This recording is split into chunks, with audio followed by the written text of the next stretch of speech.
সিলেটের উত্তর পূর্ব সীমান্তবর্তী উপজেলা জকিগঞ্জ উপজেলার পৌর এলাকার মধ্যে এই জকিগঞ্জ পৌর এলাকার ৯টি ওয়ার্ডের ১ নম্বর ওয়ার্ডে আমি আছি।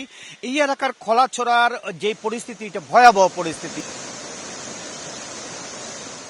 সিলেটে কুশিয়ারা নদীর বাঁধ ভেঙে জকিগঞ্জ উপজেলার বিস্তীর্ণ এলাকা পানিতে তলিয়ে গেছে। বাঁধের ভাঙ্গা অংশ দিয়ে তীব্র গতিতে পানি প্রবেশ করায় নতুন নতুন এলাকা প্লাবিত হচ্ছে প্রতি ঘন্টায়।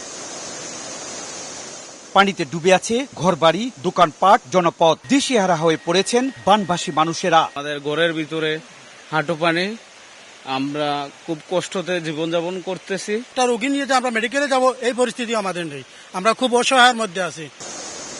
এই পরিস্থিতির জন্য পানি উন্নয়ন বোর্ডকে দায়ী করছেন জকিগঞ্জবাসী। পানি বোর্ড ইউনিয়নে কি করতেছে, এই ডাইকটা যে এখন পর্যন্ত কোনো জিও আনতে পারেনি। প্রথম প্লাবিত হওয়ার পরে শুকাইছিল, এই শুকানির পরে কিন্তু ডাইকটা মেরামতের জন্য উনারা আসে নাই, উনারা দেখার জন্য আসে নাই। আমরা এলাকাবাসী দুদফা ওই বাঙ্গনটা প্রতিরোধ করেছি। পানি উন্নয়ন বোর্ড প্রথমবার যখন বন্যা হয়েছিল, এই সময় যদি আমাদের এই ডাইকটা বন্ধ করে দিত, তাহলে আমরা দ্বিতীয়বার প্লাবিত হতো না। এখন জন্ম সনদ দিয়ে খোলো বিকাশ স্টুডেন্ট অ্যাকাউন্ট, নিজের বিকাশ নিজে কর।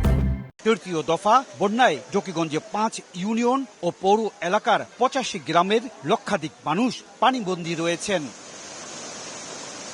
বাঁধের ভাঙ্গা অংশ দিয়ে তীব্র গতিতে পানি প্রবেশ করার কারণে জকিগঞ্জ পৌর এলাকার এই ১ নম্বর ওয়ার্ডের খোলাছড়া গ্রাম সহ বিস্তীর্ণ এলাকা পানিতে তলিয়ে গেছে। এই অবস্থার মানুষ ৪ দিন ধরে পানিবন্দী অবস্থায় রয়েছে। ইকরামুল কবির, সময় সংবাদ, জকিগঞ্জ, সিলেট।